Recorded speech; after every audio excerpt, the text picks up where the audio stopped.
How's my beard look? Oh, I did a really good job trimming it. Damn, I look good. Oh, this is recording, isn't it? Alright guys, it's New Comic Book Day. I got 9 books to review, and let's jump right into those right after this. Let's do it! What's up, comic book fans? My name is Bruce Moreau. And I am Stephanie.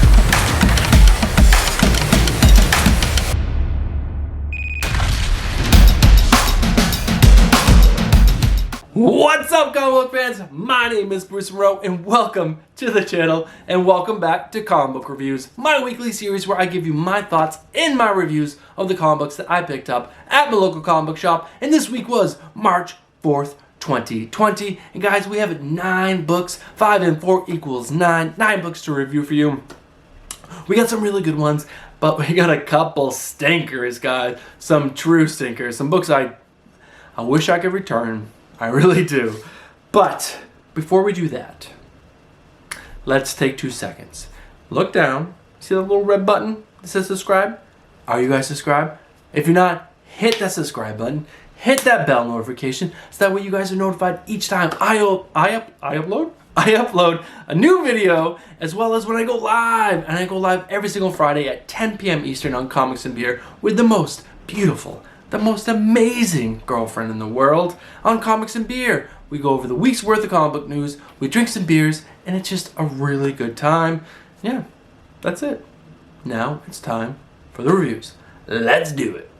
Alright guys, first up we're going to go over my DC books. I have 4 books to go over, and if you guys know me, you know I love my Batman. My Batman's hands down my favorite character, and of course we're reading Batman at number 90. This is written by James Tynion IV and art by Jorge Jimenez. And guys, hands down, the artwork in this book was the best part of this book. The story was also really dope, but the artwork, was so good. His Harley is amazing. His Bat and Cat is amazing. Every single character he draws in this book has been absolutely amazing, and he's the artist that I've been wanting on this book since it was announced that James Tynion was taking over the book and Jorge Jimenez was stopping his Justice League run. I was like, where is he going? He's going to Batman, and I was so excited. But that was a huge payoff for me. It's just his detail and his line work and the amount of detail he puts into each scene. It's just stunning. The story was awesome. James Tynion has been building up to the big reveal of the designer and what his meeting with, or his deal with Catwoman, Penguin, Riddler, and the Joker has been, and we learned out what that was in this book. We don't know the full details and scope of what that means for everything else, but this was so good. There was also a really enjoyable part between Harley and Deathstroke at the very beginning. I'm not going to ruin anything, but it was awesome. I would give this a 7.5 out of 10, and guys, this was not a good jumping in point. We are 5 issues into a big run, and yeah, you definitely need to read the previous 4 issues to really enjoy this book that much. But yeah, 7.5, really good start to the week. Alright guys, next up was a stinker. A real freaking stinker. Alright, I know I sound like kind of excited about that, but I was not. I was kind of really annoyed. So next up is Justice League number 42. This is written by Robert Venditti and art by Matt Ryan and Aaron Lopresti. Guys, I hate this run. This 3-issue story so far is absolute garbage coming out of the Scott Snyder James Tynion run. It's lacking story, it's lacking depth. There's no reason to care about anything that's going on in this book. It's just, there's no substance to it at all. The artwork is subpar at best. The panel work is, again, I don't like bashing people's livelihood, but this was a really bad book. I would give this a 2 out of 10, and this is not a good jumping in point because this is the 3rd issue of this really bad run, but I'm sure there's someone out. This book is for someone. This is just not me. Again, this is just my opinion, and yeah, definitely do not pick up this book. It was not good. But this Mikhail Janin cover is dope. Rising out of the stink that was Justice League number 42, rising high above it and raising that bar back up high, is Lois Lane number 9. This is written by Greg Rucka and art by Mike Perkins. This was a great book, guys. It really is one of the highlights at DC. It's such a good book. The artwork is okay. I've never loved Mike Perkins' art on this book. It's not bad by no means, but I think I've said this before on the channel. Sometimes his characters look different from page to page. And that would definitely happen in this book. There was a couple times that Renee was on the page and I totally could not tell it was Renee, and that kind of messed up the story because I was like, wait, who is this? And it just didn't flow very well. But overall, the art is decent. It's not terrible. It's not killing the book at all. And what sings? What makes this book so great is the story.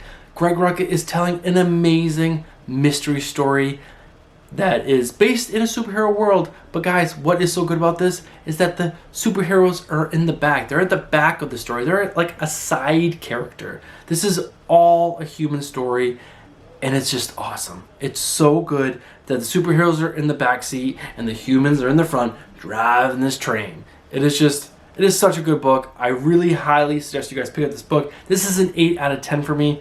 Just a great read. It was super solid. There's a really good scene between Renee and Batman in this that was so good.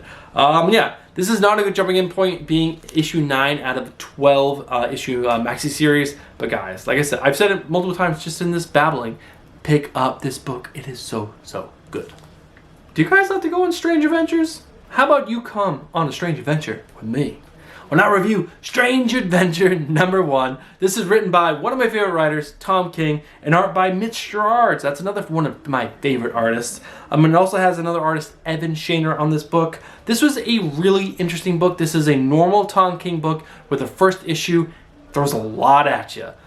This is no different. There's a lot of setup in this issue, and I personally don't know a lot about Adam Strange. I did read like the 2007, there was an Adam Strange book back then. I did read that, but it's been what?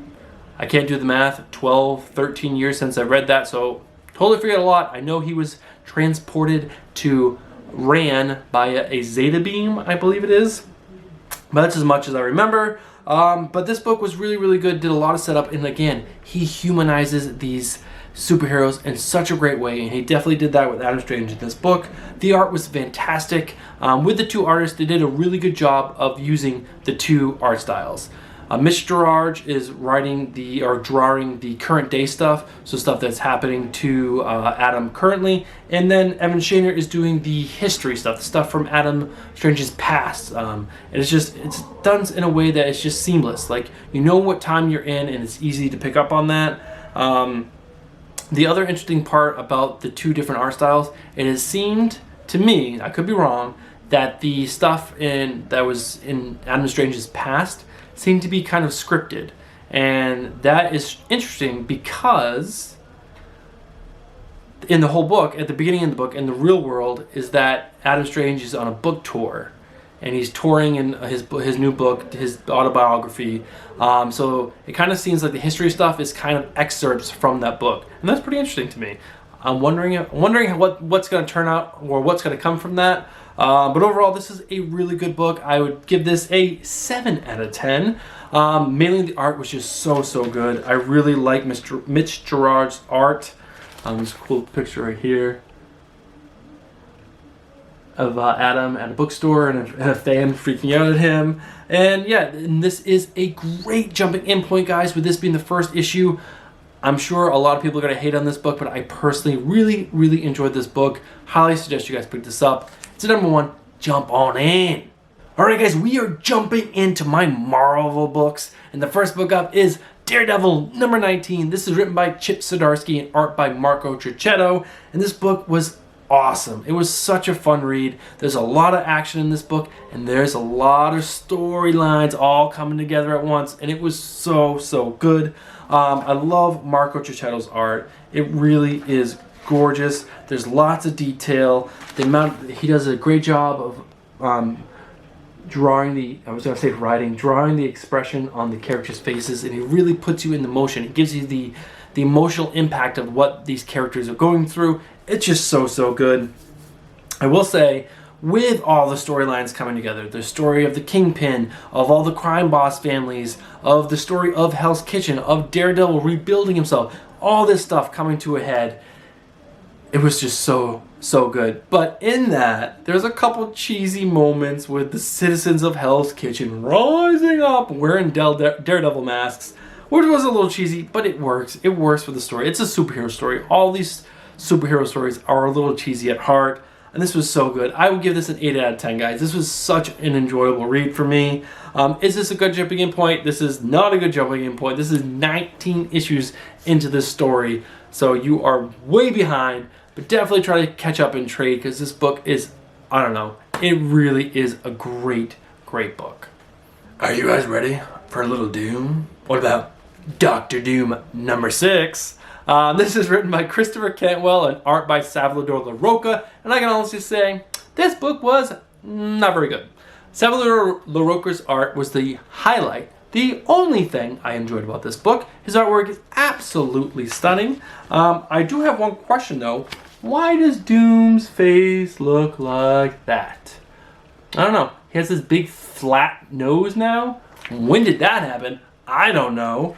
And I have no idea what is going on with this story. None. Let me highlight the things that I do know that are going on. 1. Doom had some dreams. These dreams, he was happy. He had a family. And now he really wants those dreams to be true. So he's trying to make them come true. Okay, sure.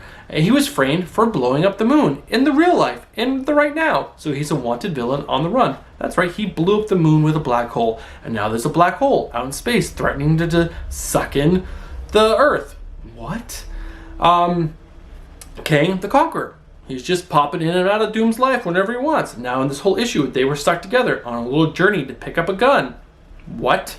And they were like, hey, you know what? I heard that I'm your dad. Wait, no you're not. Oh hey, I'm gonna kill you once you redo the world and make it in your vision. No you're not. Not if I kill you first. Who cares?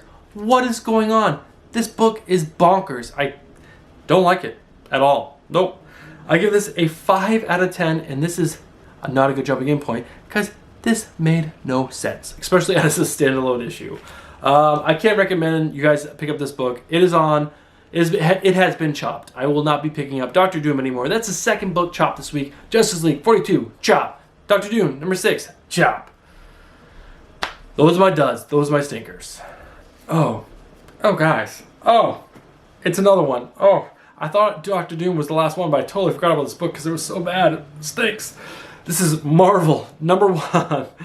This is written by Kurt Busiek, Steve Darnall, Sanji Sahani, and Alex Ross. I was thinking, oh, Alex Ross. And also drawn by Alex Ross. You got this amazing Alex Ross cover. Frank Espinosa and Steve Rude. The fast explanation is that this was written for older audience. These stories mimicked stories from what I believe would be like the 60s, the 70s. Stories that were not as sophisticated as the stories that are in current modern day comic books. That is the easiest way for me to explain it. The artwork by Alex Ross at the very beginning, it's split up into 3 parts. The very beginning, you got some beautiful art. We're introduced to this guy named the Nightmare. And then some amazing art. And he's talking about how he's siphoning power off in the dream. And then we jump into this Frank Espinosa artwork with this crazy Spider-Man story. But it was supposed to be a dream, so it was silly. It didn't really make a lot of sense. And then we got this whole story at the end that was totally like, I don't know what era this, I said 60s and 70s. I might get it completely wrong, but I don't read comic books that look like that are from that specific era. And it was written like a story that was from that era, and that's just not for me. I'm more sophisticated? I don't know. Just wasn't for me. So maybe it wasn't a stinker, but in my book it totally was. Hard to read, almost fell asleep, not a good book, but it's out there for someone. I would give this a 2 out of 10. The 2 going to the art, because the art was really solid. At least Alex Ross's and Frank Espinosa's. But yeah, again, this is not for anyone. But hey, positive. It's a good, great jumping in point. So if you're interested to see what this is all about, check it out, because it is a great jumping in point. Oh, that smells amazing. It smells delicious. It's beautiful. Is that my pick of the week? Guys, it's my pick of the week. Strange Academy #1. This is written by Skottie Young and art by Humberto Ramos. And guys, this book was fan-freaking-tastic. It is the highlight of the week. I mean, Batman was really good. Lois Lane was great. Daredevil was good. But this book was awesome. And guys, I am a Skottie Young fan art-wise. His stories are okay. I did not like his Daredevil run at all. But he excelled in this book. He did so well in this book. I have a couple criticisms. I felt the story seemed a little fast at times. There was a lot. He did a lot in this issue. It does feel like a little thick, but I think they could have gone double issue. If they went double issue on this and really let the story breathe, let the whole setup of this new academy, of all these new characters, give them more time to really just, I don't know, introduce all these characters, it would have been fucking awesome. It would have been so great. But Skottie does a really good job with what he has in this book of setting up the academy, setting up all these new students. There's got to be 9 or 10 different students. Gives them all a little moment to shine. So good. And yeah, it was just awesome. I'm a sucker for these kind of like team building books. They're just so good. And yeah, this was amazing. I give this an 8.5 out of 10. My pick of the week. It was so good. The artwork, again, was just so amazing. Humberto Ramos he just crushed it. He did so good. And yeah, guys, 8.5. Amazing. Issue #1. Great jumping in point. Guys, jump in on this book. It's going to be excellent. It's going to be fun. It's going to be lighthearted. It's not going to be too serious, but oh, so good. Pick of the week. All right, guys, I got my indies. Got my indie book. Well, before we get my indie books, I'm gonna have a little sip. Oh no, I'm wasted. Oh no, I'm waking up. I'm waking up in nowhere. The king of nowhere. This is King of Nowhere #1. This is written by W. Maxwell Prince, and art by Taylor Jenkins. Dragons! But this was a really good book. I really enjoyed this book. It's by Boom Studios. I really enjoy most of what Boom Studios is putting out right now. The artwork was really interesting. Taylor Jenkins, let me give you a little sneak peek. The best way I can describe his art style, he has kind of like a loose art style. But what he did really well in this book was the character designs. The character designs in this book were absolutely awesome. There's some crazy characters. The whole story revolves around this guy who's an alcoholic, and he wakes up and he doesn't know where he is, and he talks about, man, he's like, why can't I just wake up in a soft, pillowy bed next to a beautiful lady? I keep on waking up in these places where I don't know where I am. And he's walking along, and this truck pulls up next to him. He's like, wait, is that a deer? Guy pulls away, he walks into this bar, and there's like a fish guy and all this craziness, and he thinks he's in a dream, but he finds out not a dream. Yeah, and some craziness happens. It's really fun. I really enjoyed this book. I give this a 7 out of 10. 7 out of 10. Yeah, it was really that good. This is a good jumping in point. This is a great jumping in point. Issue #1. And guys, there's a hook at the end. I was like, okay, this is a pretty good book, and the hook was like, oh man. It was like the last few pages. I'm in. I really enjoyed this book. Yeah, and those are my books, and those are my reviews for the week. Alright, time to wrap this video up. It was a really good week overall. 3 stinkers. I think it's the most stinkers I've had in a very long time. But guys, do you guys read those books? Do you think they stink? If you did, let me know down in the comments below. If you didn't, I'd really like to think or hear why you guys like those books. Because man, I think those books stink. That's Doom #6. Justice League 42 and Marvel #1. Let me know down in the comments below. Guys, if you guys liked what I said in this video or just like this content in general, smash that like button. It really supports the channel. Make sure you're subscribed. Make sure you hit that bell. And yeah, that's going to do it for the week, guys. Oh, I do have one more thing. Let me get, I just got to get it real quick. No! I'm always here. I'm always creeping. Big Ambrose is in the house.